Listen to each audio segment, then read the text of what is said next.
patients are breast cancer patients, or they have a predisposition, one of those mutations that Dr. Mercer was talking about, either a BRCA gene or a CHEK2 gene or ATM or several of the other genes that are BRCA similar in their function.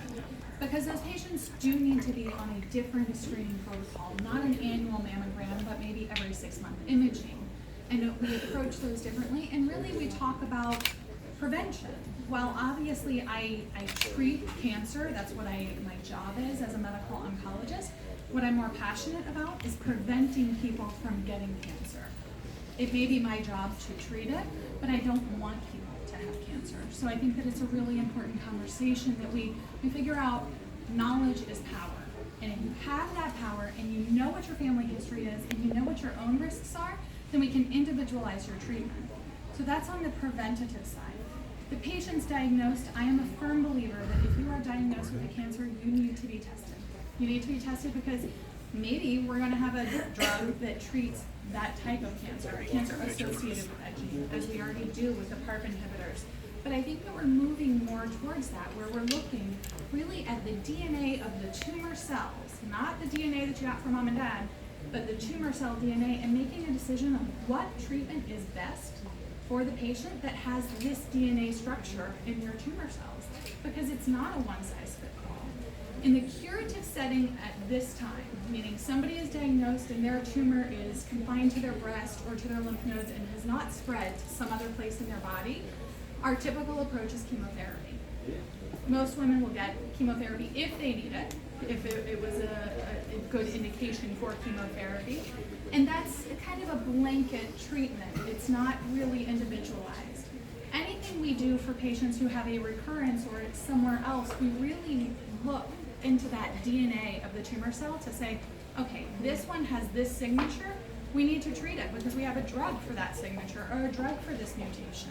And it really changes their response and their longevity of a response, because once somebody does not have curable disease any longer, we want to delay time to chemotherapy because chemotherapy is toxic. It's one thing to get chemotherapy for 6 months to reduce your risk of it coming back. It's another thing to be on chemotherapy for your life. So it's really an important thing that we get this information and we educate people to talk about it. Cancer is not taboo. If you get a diagnosis of cancer, share it. Tell people, because what you're doing is you're saving somebody else. I have one patient who is in the school system, and she was diagnosed with a really early, did not require chemotherapy, had a lumpectomy and got radiation, but she has access to a lot of children, and she's in a high school setting. And I always said, once she got over the initial shock, I said, you realize that you have such an opportunity to impact hundreds of mothers, or hundreds of aunts, or hundreds of family members. And eventually she got up the nerve to share it with all of her students. And she got 2 letters from 2 mothers saying, I hadn't had a mammogram in 5 years, and I went in and I had something, and it's because you shared it with my child that they came home to me. It's a popcorn effect. It is not taboo. Your sister. Knowledge is power, and power is life. So we need to make sure that we educate people in that way to not be fearful. I find, and interestingly enough, in South Florida, we have different pockets of predispositions. We typically associate BRCA mutations with Ashkenazi Jewish, but that's really because they talk about it most. Okay? So it's well known in that group. But the truth is, the Caribbean has a huge band of BRCA mutations in genetic predispositions. And they're not educated about the fact that they could have that. And a lot of those patients present in their 20s and 30s with cancer, and it was never talked about that the aunt had cancer or that the mother had cancer, because then you would have changed your guidelines of when you would start to screen. In general, we talk about breast screening starting at age 40. But if you have a sister who was diagnosed at 45, you're going to start your screening at 35, 10 years prior to the youngest case. So this is, again, a knowledge is power, not a thing to be fearful of. We've never been in a better place to survive cancer than we are now. Surviving cancer is, we can't do it better than we are able to do it now, but we can't be fearful of the diagnosis, because the earlier you catch something, typically translates to an easier treatment, a shorter course of treatment, and a longer predicted survival. So it's really important that we do that. I, again, will reiterate the PARP inhibitors because we've talked about that. So PARP inhibitors are really impactful also in breast cancer. They're indicated for women who have a BRCA mutation and have stage 4 cancer, meaning that it has spread beyond the breast and the lymph nodes, and it's somewhere else in the body. And if they have a BRCA mutation, we anticipate that that pill will be able to control their disease. Do all of you understand what a BRCA gene does in its normal state? Okay. Basically, you know the DNA, that double helix that looks like a spiral staircase? So a functional BRCA gene, we constantly have misspellings in that DNA. Every day we make misspellings, but our body has a spell check system. A functional BRCA gene can go through and fix when both of those strands are broken. It fixes it. But if your BRCA gene isn't functioning, then it can't fix those breaks in that staircase. So it relies on something called PARP, a PARP protein.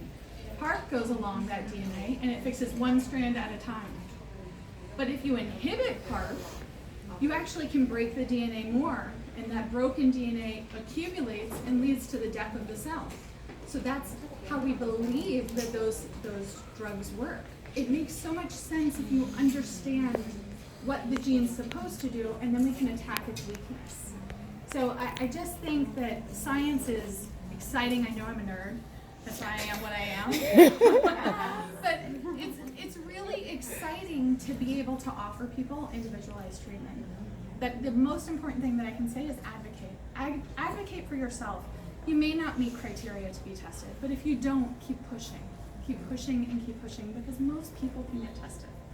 And if there's something in you, I can't tell you, and like Dr. Martier was saying, so many patients don't meet the criteria, but they have these mutations, and then they can impact the way they're going to be screened. Maybe it's a colon cancer gene, and they shouldn't wait to the new guidelines of 45. They should be starting earlier to prevent cancers from popping up.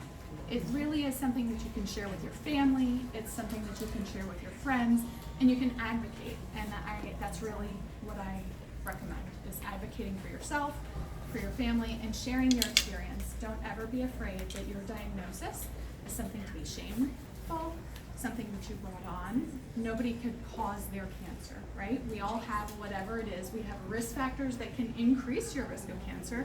Similar to what Dr. Diaz was saying, we know that most breast tumors are fueled by estrogen, and as the population is getting heavier, we are making more estrogen, so we are seeing that.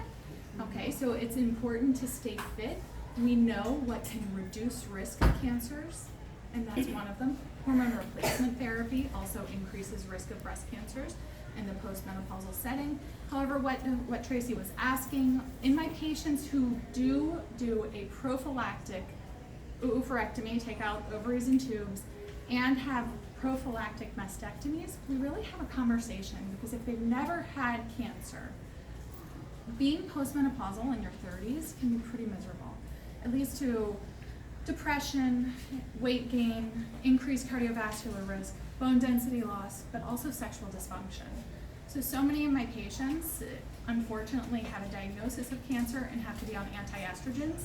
Those are the patients that don't have a choice of being on a hormone replacement.